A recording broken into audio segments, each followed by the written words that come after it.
Estúdio Viva, apoio cultural Ana Hickman Romanel, coleção 2011.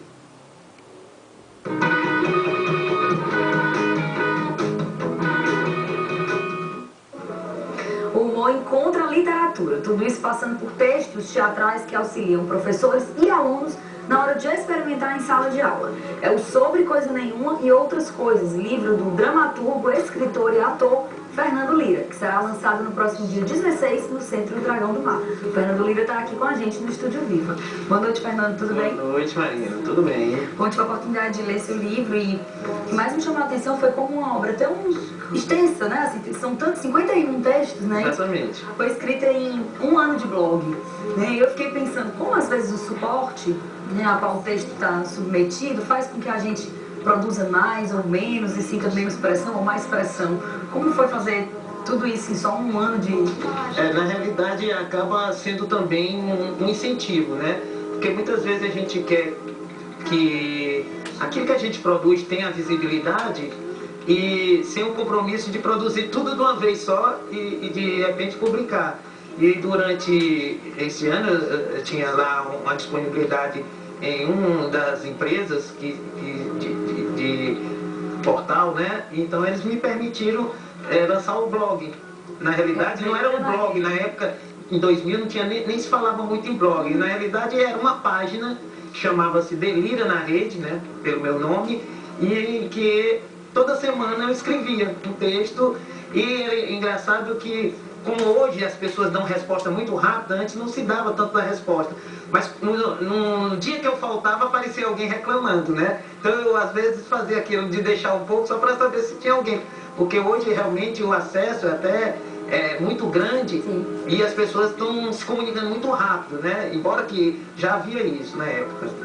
Tinham antes uns sketchbooks, algum retorno tímido, né? Ainda não tinha nem essas redes sociais, não era comum, pelo menos pra gente, não era comum as redes sociais. Tinha toda a questão do blog, já se via um grande meio, né, de se publicar, mas a gente sabe que por ele ser também grande publicar, também a visibilidade pode se perder naquela imensidão, né? Então, de repente, eu comecei a ver que tinha algum público cativo. E quando, de alguma forma, por motivos de mestrado, doutorado, eu tive que interromper, aí as pessoas reclamavam, né? Pedia, e eu pude continuar, basicamente.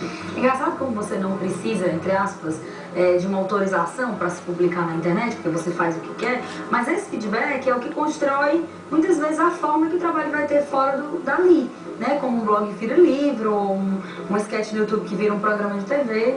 Né? Você já tinha essa intenção de ter o de transformar, quem sabe, o conteúdo dessa coluna em uma outra coisa? Tinha, eu pretendia expandir, né, outras coisas, que eu sou dramaturgo, né, então, além de estar nessa coluna, nesse espaço, que era uma publicação, se você pensar que o formato crônico, ela não está bem para um formato hoje da internet, porque a internet trabalha com texto hiperlink, né? De ligação, de coisas bem rápidas, com imagem cada vez mais. Mas eu esperava que, dependendo do tempo, outras coisas relacionadas com as peças que eu escrevo, outras coisas, fosse dinamizado. Mas isso, como eu disse, eu não vou descartar, porque tendo um grupo de pesquisa, eu também pretendo ainda retomar essas ideias iniciais. Você falou no grupo de pesquisa, é um grupo que envolve humor, ele chama Grupo de Pesquisa em Comicidade, Riso e Experimentos, né? Tem uma sigla massa, que é CRISE. É CRISE, né? E é lá no IFCE. Conta um pouco pra gente sobre esse grupo.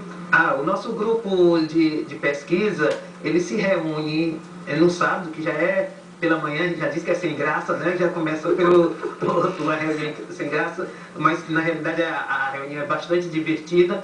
E a gente faz já basicamente pelo menos 4 anos oficiais, né? 4 anos oficiais, mas a gente começou um pouco antes, né? Eu digo assim, a gente oficializa porque a partir da oficina que deu origem à minha tese de doutorado, que são procedimentos para cenas cômicas, e a gente discute toda a vertente possível do riso, né? A gente pensa, como pesquisador, não existe pra gente uma discriminação do riso. Eu posso ter minha escolha, Sim. Mas eu, como pesquisador, tenho gostado do objeto, aquele objeto de pesquisa. Então a gente tenta ver até aqueles que muitas vezes tem membros que não gostam, a gente vai perguntar por que o público gosta, por que o motivo faz que outras pessoas gostem. Então, esse grupo a gente, pelo menos às vezes, uma vez por ano a gente promove um encontro e convida outros grupos para participar, né? Tem uma outra experiência semelhante, que enfim não tem a ver com teatro, mas tem a ver com comunicação, que era o professor Márcio Axelrad na Unifor. Tem alguma outra ocorrência em mente agora para você de outros grupos que abordem a mesma temática? Eu conheço do grupo do Márcio, a gente tem uma comunicação muito próxima, tanto é que nos eventos a gente convida o Márcio em defesas de monografia, ele também participa, assim como eu já fui também lá participar lá do grupo dele. Conheço aqui em Fortaleza, assim, grupos, não conheço assim, grupo com pesquisa direcionado, mas tem no Rio, tem na Unirio, grupos que trabalham especificamente, a Beth, né? Ela trabalha lá na Unirio com grupos, né? E tem outros pontuais, mas assim, de expressão não tem muitos grupos não. O interesse pelo riso existe em cima da academia, mas como grupo direcionado são poucos. Tem uma visão, digamos, de observador, né? Mas existe hoje pra gente um contraponto, ao mesmo tempo que o Ceará é vendido, entre aspas, como a terra do humor, existe um certo preconceito como se fosse uma arte, digamos assim, menos importante ou não merece tanto foco, que fosse menos respeitada, porque ela é menos solene. Bom, isso aí vem de uma tradição, né? Se a gente que estuda, a gente percebe que historicamente, em muitos aspectos, o riso é sempre levado como uma coisa menor. A parte até de suposto, ora, se a gente consegue fazer rir aqui com os amigos, por que isso é arte? Por que determinadas pessoas se atribuem a chegar até em frente aos outros para estar contando piadas e de repente ganhando dinheiro em cima disso? Mas isso é um equívoco, porque é muito fácil dizer isso, né, entre amigos, mas quando você sobe no palco e diante de uma plateia e aquela plateia está te dizendo me faça rir, isso é um compromisso muito grande, né? E até muito mais do que outros gêneros, né? E existe esse preconceito e eu acredito que isso ainda é um equívoco, até porque eu acredito que nas instituições de ensino se discute muito o risível. Quando a gente estuda a história do teatro, na maioria dos autores, a gente pega os autores trágicos, os autores dramáticos, pouco se fala dos autores cômicos. Até porque tem uma tradição, a tradição francesa, ela dizia que de repente o gênero nobre era o gênero trágico, que derivou para o dramático, aquele mais sério. E esse gênero que a gente chamava cômico, eles dizem que era dos populares. Existe até uma coisa que nos franceses eles diziam assim, ora, se você for rir, para ser o riso importante é o riso inteligente. Mas para eles, o riso inteligente quer dizer o riso do raciocínio, o da palavra. O riso que dizia respeito ao corpo é o riso menor. Tanto é que dizia assim, se você for rir, você não ria mostrando os dentes. Porque ao mostrar os dentes, você se parece com o animal. Então você tem que rir assim. Ou seja, rir educado. Essa era a ideia dele. E isso a gente é influenciado, quer queira, quer não queira. Até hoje, né? Bom, convida as pessoas para o lançamento. Eu sei que tem algumas surpresas, tem apresentação de peças antes, né? Os livros foram feitos para o teatro, né? Me chamou muita atenção, dentre outras coisas que eu achei linda, o nome de vários personagens, né? São nomes ótimos.